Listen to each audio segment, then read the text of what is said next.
Stetoskop merupakan alat bantu pemeriksaan yang umum digunakan oleh dokter, yang mana stetoskop ini berfungsi untuk mendengarkan suara dari dalam tubuh, yaitu salah satunya untuk mendengarkan suara detak jantung dan mendeteksi kelainannya.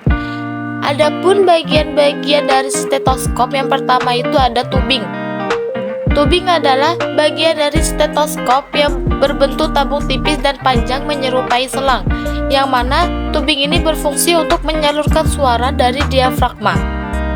Yang kedua ada diafragma.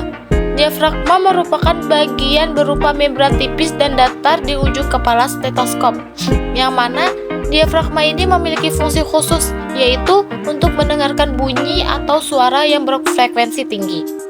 Yang ketiga ada air tubes, adalah bagian logam stetoskop yang terhubung ke air tips dan tabung sintesis pada area dada, yang mana tabung ini bermanfaat untuk mengisolasi dan mentransfer suara ke telinga pengguna.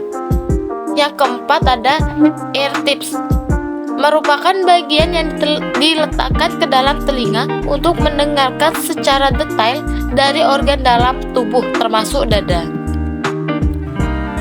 Tensimeter adalah alat ukur yang dibuat untuk mengukur tekanan darah.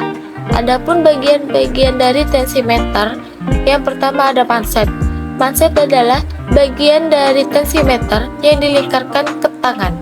Adapun cara kerja dari manset adalah dengan menampung udara yang dipompa dari bulb ke manset.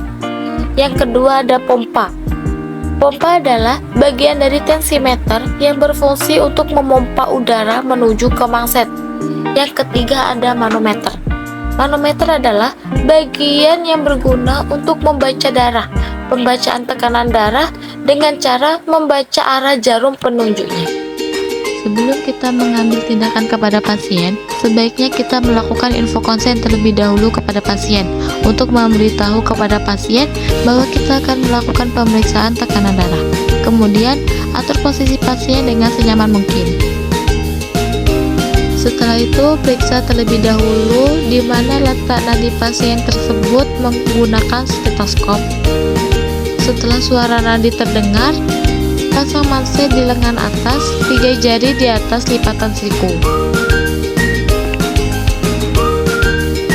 Setelah itu, pasang manset dengan tidak terlalu kencang dan tidak terlalu longgar.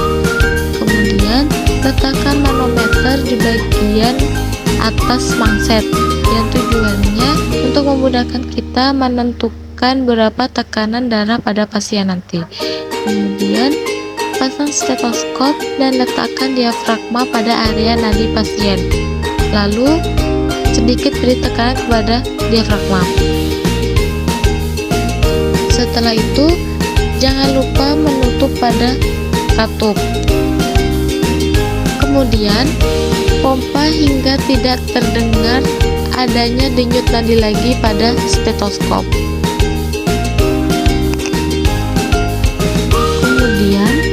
Turunkan dengan perlahan dengan memutar katup ke bawah. Dengarkan dengan teliti bunyi sistolik dan diastoliknya. Setelah pemeriksaan, lalu rapikan kembali alat-alat. Dari hasil pemeriksaan yang sudah dilakukan, didapatkan hasil tekanan darah pada pasien yaitu 90/80. Dengan hasil tersebut, pasien dinyatakan normal.